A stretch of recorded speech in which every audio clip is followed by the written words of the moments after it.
Conocí a las monjas de Jesu Comunio a través del arquitecto que estaba haciendo en ese momento el monasterio de San Pedro Regalado, la reforma del monasterio.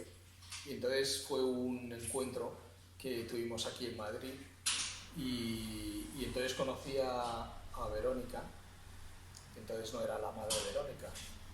Y la verdad es que fue un flechazo porque enseguida nos entendimos muy bien y me hablaron del proyecto que tenían de reformar este monasterio y de empezar todo el proyecto haciendo una ermita dedicada a la Virgen, ya que estaba surgiendo algo nuevo. Y salió pues con mucha sencillez. La verdad es que es uno de los proyectos que más libertad he tenido.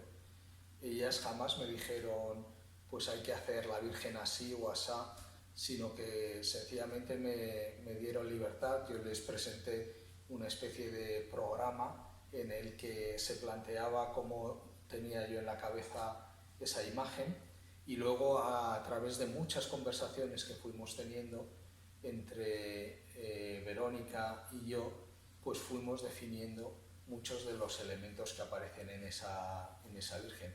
Ella solamente me contaba cosas relacionadas con el espíritu de lo que estaba surgiendo, que luego se concretó en lo que ahora es Jesu Comunio.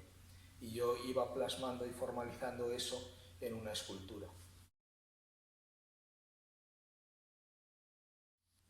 Toda la composición de la Virgen me parecía que tenía que ser la de una madre que estuviera embarazada, ya que lo que estábamos viendo era un fenómeno nuevo, un carisma nuevo que surgía, y entonces íbamos a empezar todo ese monasterio haciendo esa ermita de la Virgen.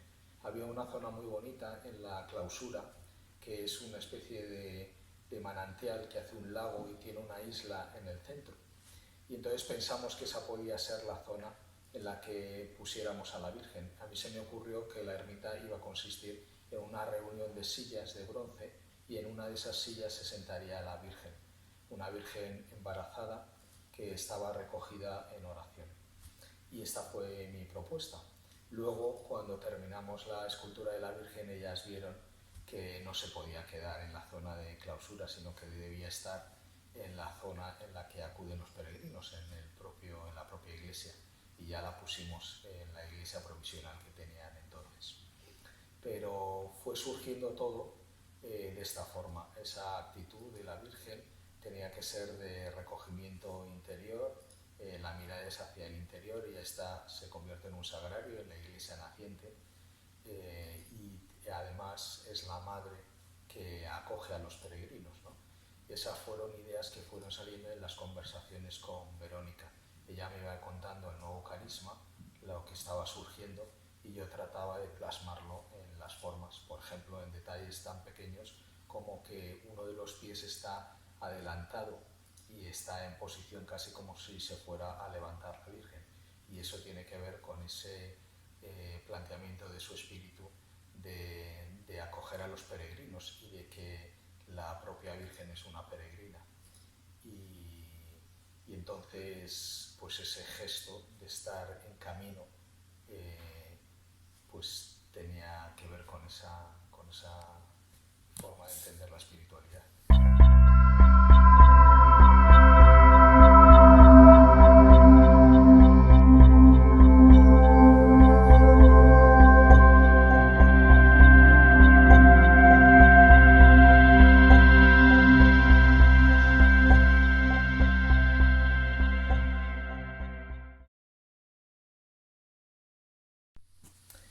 La modelo para la Virgen de Jesu Comunio pues fue una alumna que tenía en ese momento, estaba dando clases en la universidad, y había una alumna que tenía una cara renacentista con una serenidad, una expresión de paz impresionante.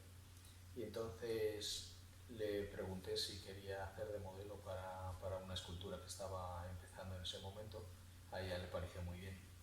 Y bueno, pues el asunto es que posó, lo hizo muy bien, interpretó ese gesto, esa actitud de la Virgen, y ahí acabó la historia. Yo después, en otros momentos, le contaba cosas de la la popularidad de esa devoción, que había mucha gente que iba a Burgos, a ese monasterio, a rezar delante de la Virgen, y le contaba todo esto, pero ella tampoco le interesaba mucho todo eso, ¿no? Y unos años, ¿no? Hace un año, me llamó y me mandó un mensaje diciendo que si me podía contar una historia, porque pues era una cosa que le había sucedido bastante impresionante. Y entonces le dije que sí, que me la contara, que no, y me llamó por teléfono y entonces me contó toda la historia que había sucedido con relación a la Virgen.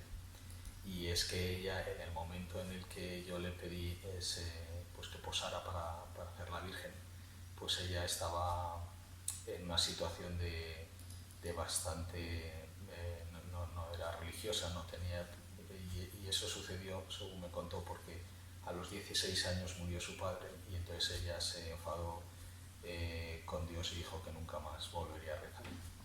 El asunto es que, bueno, pues de ese encargo, pues ella, por lo visto, según recuerdo yo, ahora ya tendría que preguntarle a ella, pero ella celebró con el dinero que le pagué por esas sesiones, pues lo fue a celebrar y allí conoció a un chico que en ese momento estaba saliendo con otra chica. Pero bueno, el asunto es que a ella le gustó y estuvieron hablando un buen rato, ¿no? Y al cabo de unos años, cuando este chico había cortado con su novia, pues resulta que empezaron a salir, ¿no? Este chico pues era un chico cristiano y entonces le decía a Inés que tenía que enseñarle una virgen y un monasterio precioso. Y ella, bueno, pues después de mucho insistir, pues fueron para allá y entonces pues cayó en la cuenta cuando estaban allí que esa virgen de la que le hablaba su novio, pues resulta que era la virgen para la que había posado. Y entonces entró en crisis viendo que como que nada de esas cosas podían ser casuales, sino que ahí había como alguien que le estaba buscando. Y entonces pues cambió de vida. Y cuando me llamaba y me contaba todo esto, pues me decía, ahora fíjate si han cambiado las cosas, que soy en Ibiza, me he casado con este chico y soy la delegada de comunicación de la diócesis de Ibiza. O sea que, bueno, fíjate, y esto la verdad es que me sucede bastante con las modelos y es una especie de cosa curiosa porque de alguna forma cuando una modelo o un modelo representa estas imágenes se convierte en un icono. La propia actitud de representar estos gestos pues se convierte casi en un icono que luego la representación pues con cierto misterio se convierte en realidad. Y esto es algo que me hace gracia porque pasaba con muchas personas, por ejemplo, pues Dalí, que representó toda su vida el papel de místico, era el revolucionario de mística nuclear, pues acabó sus días, él decía que no tenía fe, pero era el místico que recuperaba toda la tradición de la mística castellana y al final de sus días pues acabó convertido, ¿no? O sea que es una cosa que sucede bastante.